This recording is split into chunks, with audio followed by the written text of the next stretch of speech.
Hey guys, welcome back to my channel, or if you are new here, welcome to my channel. My name is Melissa and we talk about all things plants here.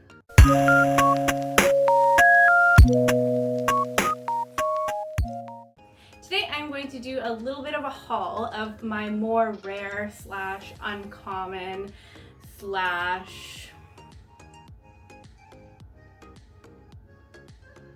more difficult to find plants in my collection. There are probably about 15 of them here, and I'm going to tell you what they are, where I got them, and the price that I paid. I live in Winnipeg, Manitoba. That is in Canada, northern Canada. So let's jump into the video. This is my Monstera Peru. It is on a small little Mossball. I purchased this guy probably at the beginning of winter. It did absolutely nothing for me. I took a cutting from when I first got it, and it's been in a greenhouse since then, and it's literally done nothing. But I'll insert a little picture here. There is a tiny, tiny, tiny new leaf, which is making me absolutely ecstatic because I'm so excited. This plant kind of is struggling. A few leaves are turning yellow and I'm not sure why, but this plant always has been kind of iffy with me. What I paid for this Monstera Peru was $80 for this entire thing with the moss pole, and it did have one more cutting that I did take off, but I've already sold that. I've already cut and sold it, so that is what I paid for this plant. This might not be a video that David wants to watch. This here is my Florida Ghost. This is my newest of my more rare plants. It is probably one of my favorites. This was a birthday present to me. Does anyone else do that? And I paid $150 for this. There is tons of nose, there's tons of aerial roots, and if you can see right at the base of the pot, there is 3 leaves that are going to eventually grow up to be just as healthy and lovely as these top leaves. This here is my Manjula Pothos, however you say it. I think that it's just another form of marble queen, to be honest, with a little bit more variegation, but I absolutely love it. And this one was actually free. My sister-in-law, I mentioned that I wanted it, and she actually found it for me, and she gifted it to me.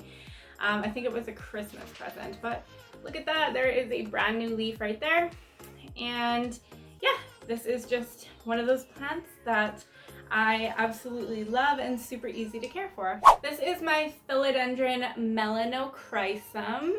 It is a very beautiful velvety philodendron. Philodendrons are life. If you do not own any philodendrons, you need to jump on that bandwagon. This is a more pricey plant. I paid $45 for, I don't think these 2 leaves were there. I honestly want to say that it was just this leaf, and this one was just unfurling. So these 2 have popped up. They are little baby leaves. I did make some new soil for it, and I'm going to put it on a pole to hopefully encourage larger leaves. These 2 I'm going to talk about together because I got them together from the same person. This is my Philodendron Plum Mania. Obsessed, one of my favorites in my collection. And this is my Philodendron Gloriosum. This one is kind of struggling, but we're working through it. I just gave this one a brand new aeroid soil, and honestly, the new leaf in the bottom is already looking much happier. I paid $150 for both of these, so I guess $75 each. With my Plum Mania, I did have one other huge leaf, which I actually lost. And then this leaf was there as well. This one popped out. This one just popped out. This one popped out, and then this one. This one is still kind of unfurling. They're not as big as I'd like, but we will get there. This is my Philodendron Brandy or Brandiatum. This one is becoming a little bit more common in my area, but still a little bit more pricey. This one was also gifted to me for free. I did a giveaway on my Instagram, and I was sad that I was giving away my only one, and one of my friends was like, "Here, do you want this one?" And I'm like, "Oh my god, you're so sweet." So it's kind of like the gift that keeps on giving. So yes, again with this one, I need to put it on a moss pole to encourage larger leaves because these leaves are just too small for my liking. This here is my Variegated peru plant. I paid $30 for this guy, and it was pretty much this size, maybe a couple more leaves. I have lost a few leaves. I love it. It's nothing special. It is kind of more dramatic, and it does sit in my greenhouse, so there is that. Sometimes when you have plants that need a greenhouse, they just might not be for you because they tend to be a little bit more work. This here is my Sibu blue Pothos. You guys, I don't even know where to begin with this plant. So this plant was one node with this little tiny leaf, so I don't even know how it's still here. And I had it in water and it rooted, and then I had it in spag and it rooted. I paid $20 for a little tiny node. I'll actually put a picture of what it looked like before this. I put it into my greenhouse once I potted it into soil, and then this happened. So if you guys have a Sibu blue and it's struggling, throw it in a greenhouse and you might be surprised. This is just a very pretty Pothos trailing plant, and stay tuned because I'm going to be showing you how to chop this guy up and how to make a pot more full. This is a Philodendron Melanocrysom. I'll put the name on the bottom there. This was also gifted to me for free. It actually came with my Florida Ghost. It was kind of like a freebie because I knew the seller. And yeah, it's super pretty. It's kind of similar to the Melanocrysom, but it's not as dark and it's not as like neon-y. This one is kind of just like a flat matte, silky smooth leaf, and I absolutely love it. Now let's move on to my 3 Syngoniums that I have. So the first one that I have here is my Syngonium Albo. This is one of my prized possessions. I absolutely love Syngonium. I paid $25 for this guy, and when I got it, I'm pretty sure it was just this one leaf here. I think it had 2 leaves, but one of them lost because it got shipped to me from BC. And then it popped out this leaf here, and then it popped out an all albino leaf that actually just fell off this morning. And then it popped out this kind of like half moony leaf. And then I also have this one. I can't remember the name of it. I just call it the purple Syngonium. It's just kind of a green Syngonium with like very Merlot-y purple on the back. It's very pretty, but honestly, it's been struggling. It's never done anything for me. I kind of neglected it when I got it by accident. I got it and I forgot about it. Horrible plant mom, I know. But I'm trying to give it as much love as I can and just make it thrive. And I just got this one the other day. This is probably one of my top 5. This was my #1 wish list plant.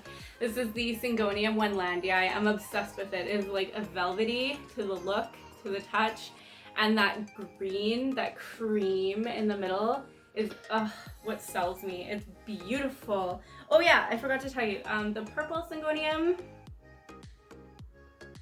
I paid $80 for this guy.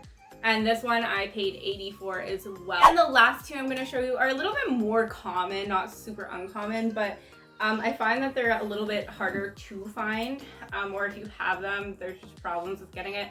This is the ZZ Raven. I can't remember what I paid for this. I'm pretty sure I got this one at Lowe's for $25. Sometimes they do pop up, so don't pay more than, honestly, a plant this big, don't pay more than like $40 for it because you're gonna get ripped off. Be patient and just wait your turn because this plant is worth waiting for. And the last one I'm gonna talk about today is my Scindapsus exotica. This plant is, I've had this plant since the beginning of my plant journey. About 2 years ago. It was probably one of the first plants that I got, and I didn't realize that over the summer this plant became very popular and hard to find. I've cut it a couple times. It has a lot of new growth. I've been fertilizing it like crazy, and I put it on this like little stupid makeshift pole. I need to invest in some moss balls. So if anyone who's watching this lives in Winnipeg and you make moss balls, let me know. Hook a girl up. Yeah, I absolutely love this plant. It is a silvery, thick leaf. The leaves get so big and it's just so rewarding, and it seems to be such a fast grower, especially now that I'm fertilizing it a lot more. Alright you guys, and that concludes this video. I hope you enjoyed my little haul / collection of my more uncommon rare plants. If you have any of these plants, let me know in the comment section down below. If you struggle with any of these plants and you need my help, don't ever hesitate to leave your questions in the comment section, and I'll see you guys next time. XOXO, and then